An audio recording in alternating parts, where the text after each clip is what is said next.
Daí galera, beleza? Eu sou o professor Otto, teu professor de História e Atualidades aqui no nosso curso preparatório para o Enem, vestibular e para qualquer prova que você precise fazer. Na nossa aula de hoje vamos falar um pouquinho sobre a história do Egito. O Egito, a história do Egito se divide em dois períodos, o período pré-dinástico e o período dinástico. O que significa isso? O período anterior às dinastias, ou seja, o período anterior à existência dos faraós, e o período dinástico, que é a história do Egito enquanto império. A história do Egito pré-dinástico vai nascer quando? Quando chegam as primeiras comunidades primitivas que vão aproveitar as margens alagáveis do Nilo para ali se estabelecer, utilizando a fertilidade desse solo para conseguir alimentos para as suas comunidades. E como é o nome dessa comunidade autônoma, dessa série de bolinhas vermelhas aqui que representam essas comunidades autônomas? Como é o nome delas? Nomos. Por isso a gente tem primeiro a fase nomástica. Eu não tenho a organização de um reino, eu não tenho a organização de um império. Eu tenho uma série de comunidades independentes que se organizam para aproveitar as margens alagáveis do Nilo. O que acontece, rapaziada? Uma hora, essas áreas não vão mais dar conta de sustentar todo o nomo, porque, obviamente, do ano 5000 a.C. ao ano 3500, nesses 1500 anos aí de organização nomástica, eu vou ter um crescimento demográfico. Vai necessitar mais alimento. Alimento que somente essa área não conseguia gerar. Então, o que vai ocorrer? Esses nomos vão se unir em dois reinos. O Baixo Egito, volta aqui para mostrar para vocês, o Baixo Egito e o Alto Egito.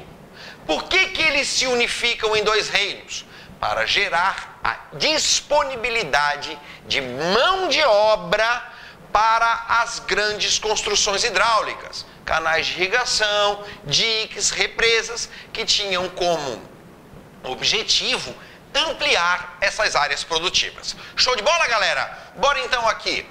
Rapaziada, já na fase dinástica, que nasce com Menés, que vai unificar aqueles dois reinos, dando origem ao império, nós vamos ter uma sociedade dividida de uma forma bastante clara.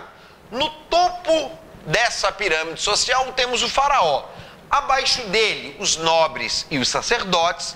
Depois, os escribas e os burocratas. E, por fim, os camponeses e os escravos. Show de bola? Lembrando que o Egito, de todos os povos da antiguidade, é o que mais valorizava a mulher. Inclusive, o título de faraó, de Deus, segundo a crença egípcia, era transmitido não do próprio faraó, e sim da rainha.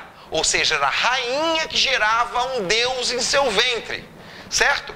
Por isso, então, nós vamos ter o Egito como uma sociedade matriarcal, uma sociedade onde a figura feminina, ela de fato será valorizada. Rapaziada, a economia egípcia durante o período dinástico, ela tem por característica ser uma economia agropastoril, ou seja, vai viver do pastoreio e da agricultura, do comércio, tudo isso organizado pelo Estado, pois é o modo de servidão coletivo, o modo de produção asiático. Se você não entende o que é isso, dá uma olhada lá na aula de contextualização dos povos da antiguidade. Show de bola? Então, galera, outra característica importante que a gente precisa ver no Egito é a sua religião. Uma religião que praticamente por todo o período imperial do Egito foi politeísta, ou seja, teve a crença em vários deuses. E outra característica é que é uma religião antropozoomórfica. O que é isso? Deuses, os vários deuses, ou seja, politeísmo, né? Os vários deuses misturam a forma, a morfia de homens e de animais. Então, homem animal forma, antropozoomórfico, misturam a forma de homens e animais, certo? E aí eu tenho uma série de deuses, eu trouxe alguns aqui, Amon, Ra, Horus, Sete, Anubis, Osíris, Ísis, tem vários outros. Dá uma olhadinha nisso em casa, isso é tão gostoso, rapaziada. Vamos estudar mitologia egípcia, não cai muito no vestibular, mas é super legal, cultura é bom, leia. Vamos lá. Rapaziada, a história do Egito dinástico se divide em 3 fases. O Antigo Império, o Médio Império e o Novo Império. O Antigo Império é marcado por quê? Pelas grandes construções. É aqui onde a gente vai ter pirâmide de Gizé, por exemplo, né? As maiores construções são todas do Antigo Império. O Médio Império é marcado pelo quê? O Médio Império é marcado pela invasão do povo Hykso, certo? Os Hyksos invadem e vão dominar grande parte do Egito. O faraó vai ficar restrito à capital, Tebas, e vai demorar bastante tempo para conseguir se livrar desse povo, né, dos Hyksos. O Novo Império é marcado pela expulsão dos Hyksos, né, começa com a expulsão dos Hyksos, porém tem como marcas a escravidão dos hebreus, a fuga dos hebreus no que a gente chama de Êxodo, o governo de Hatshepsut, que é a primeira mulher faraó.